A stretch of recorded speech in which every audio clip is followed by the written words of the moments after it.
Hi everyone, I'm Gemma, the owner of Gemma Redmond Vintage, and I'm here today to share with you some recent additions to my online collection. All of these pieces will be being added to the website next week, but as always, if you'd like to find out more about any of them in the meantime, please do get in touch and I can provide you with further information. You're also welcome to make a purchase of those items if you would like to do so. Just to make you aware, there is a slight backlog with me getting the items online this week. It's been quite a busy week and there's only one of me, so if you're waiting for an item to be put onto the website, please bear with me and it will be uploaded very soon. But if you want to find out more about it before I do that, you can always get in touch. That's no problem at all. So I have 8 pieces to share with you today. I have pieces ranging from the early 1800s through to through to the 1920s, through to the Art Deco era. So some really early pieces for you today. So I'll begin by sharing with you what I'm wearing on my blazer. Let's talk you through these 2 really beautiful brooches. First of all, we'll start this side. You may notice that this is a coiled entwined snake motif in this brooch, and this brooch dates from the Victorian era. It's got great symbolism with the coiled and entwined snakes suggesting eternal love, and the snakes are also really popular just because they're a stylish, sinuous design as well. You can see they have little forked tongues as well sticking out of them too. This is constructed from a silver tone metal, and it is set with really beautiful bright round pastes. They're all still really shimmering wonderfully, as great as the day they were made. So I'll just unpin it. It just fastens with a C-clasp, so it's very easy just to, it just takes a push in, which I'll just do now. There we go. And you can see that the fastening pin is really nice and long, so it's really secure, and when it pushes through the material on your jacket, the fastening pin can't be seen as well, so it gives sort of the effect that this is perhaps embroidered or stitched onto the jacket as opposed to pinned, which is quite nice. So the C-clasp fastens nice and strongly, as you can see, and there you can see more closely the snake design with their forked tongues. You can also wear, I chose to wear it up the lapel, you can wear it going across too, and it's a really statement design. Okay, next onto the other side, and another brooch. You may remember I had this skiing brooch last week, which sold almost instantly. This is another great winter design of brooch for the season. This is a pair of penguins, and they're waddling along, and they were created by the German manufacturer of a very high-end, beautiful quality costume jewellery, Knoll and Pregisser, and these penguins are constructed from silver and set with lovely bright pastes again and detailed with black enamel. The penguins also have ruby red pastes in their eyes as well, which is nice too. So let's just unclasp this one. Here we go. Let's give it a pop, and you will see that the scale of the brooch is really nice too. It's not too impactful, just a sweet little statement piece, and you can see they're really beautifully detailed, nice shaped wings here, and the lovely little feet too, webbed feet. You can see at the back here the fastening pin again is nice and strong, and there's also the silver stamp and the KP stamp on the reverse for Knoll and Pregisser too. So that's that's my penguins. Okay, I'll take my jacket off so you can get a better look at my next piece, which is again also German. However, this piece dates from the 1950s. I said my pieces were going up to the Art Deco era, but they're not. I forgot about this one. This is a 1950s piece. And this piece is stamped Germany on the reverse of this rhinestone at the centre here, and it's detailed with black and white rhinestones right along its length. I'll just hold my hair up so you get an idea of just how elegant and sparkly this piece is. I've chosen to wear it on a black round neck, but it looks just as beautiful worn against the skin too. As you can really see those rhinestones sparkle. This piece was most likely made in the Kaufbeuren region of Western Germany, which was a real hotbed of high quality costume jewellery manufacture, particularly during the 1950s and 1960s. So I'll unclasp it at the back. It fastens with a box clasp, so as you can see, it's really easy to take on and off. So, and then that means that the fastening is invisible once it's on too, which is a real sign of quality.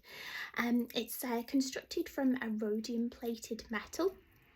And as you can see, the design is real typical 1950s with the navette shaped rhinestones resembling leaf motifs, and this lovely big glass stone at the centre here too. On the reverse is the stamp that shows it was made in Germany. Okay. Next, let's move on to some more black jewellery, but for this black jewellery, we're going back in time, and I'll show you them both together first of all, and then separately. I bought both pieces separately, but they really complement each other. So these are two Victorian Whitby jet pieces. We have a cuff here and some really rare and interesting and delicate Whitby jet earrings. I'll begin by sharing the cuff with you first of all. So this is constructed from lots of oval shaped Whitby jet pieces, which are fastened, linked together on an elastic thread, which means the cuff can be worn by people with wrists of varying shapes and sizes. You can see that the Whitby jet shines beautifully. It's in really lovely condition. There are no chips or scuffs on this piece, which we often find with Whitby jet because of its age and preciousness too. So I'll just take it off so you can get a closer look at it. There we go. And you can see it's just a series of O's right the way around the bracelet. Quite an unusual design, and very, very stylish too, perfect for stacking with other Whitby jet cuffs if you love your black jewellery. Next, these earrings are made from a series of 3 Whitby jet hoops, all linked together by a bar of Whitby jet, which is detailed with little Whitby jet studs too. They're on gold-plated hooks, and these hooks are perhaps not necessarily original to the earrings. However, it's given them they've given them a new life, and they are very in keeping with the earrings. You can see again they're beautifully polished and faceted. The jets really, really nicely shaped and skillfully shaped too. As you can see, they're for pierced ears. So I'll just hold them up for you so you can see, and you should be able to see a bit more closely these jet studs, which are detailed on the bars on the earrings too. They're really, really beautifully made. Right, next, let's move on to this fabulous bracelet. This bracelet was also made in Germany, and it's stamped with 935, which often indicates German silver, and yes, it's constructed from silver. It's set with paste stones and again dates from the Art Deco era, probably circa 1920.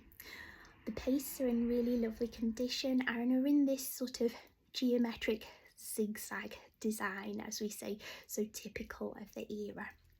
So I'll just pop it on for you to give you an idea of how it looks on.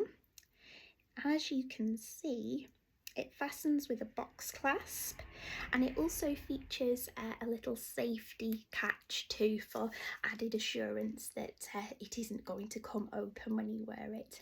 As you can see, it's really delicate and pretty, and a good size too. There's a bit of room for movement in it. I have quite a narrow wrist.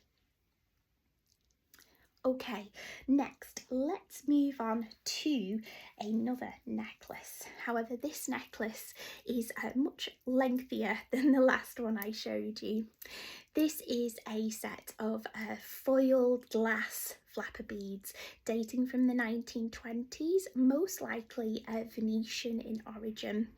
The glass beads are black glass, and then inside each bead is a silver foil to create this shimmering effect from the beads. They're a lovely length, a length that we know as flapper length because they were so popularly worn by the flappers of the Art Deco era. I'll pop it over my head so that you get an idea of the length too. Sometimes they can be double looped as well, so you can see it on two lengths as well here. I will move it around to show you the beads at the front, but yeah, you can see that it can be worn doubled up or it can be worn long line too. Looks great on top of a black sweater, as I'm sure you'll agree. And if I just wiggle this about, you can see it worn doubled up too. There we go. Okay, next and finally, my last piece is quite an interesting piece.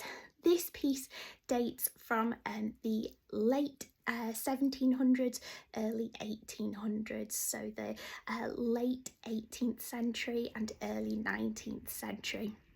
And it's most likely French in origin. We're able to date it to this time period from the type of dress that the lady in the picture is wearing. It's a hand-painted portrait miniature of a young woman, and it's really finely detailed, and it's set within a silver tone metal locket, and which is detailed with marquisite stones here.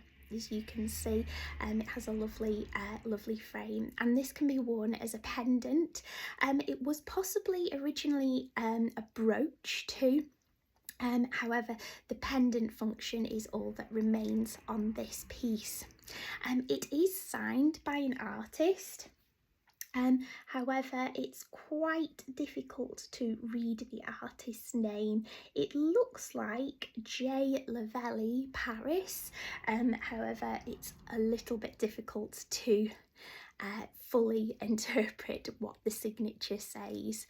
I have done some research and can't find any records of this artist, but nonetheless, it is a really beautiful pendant.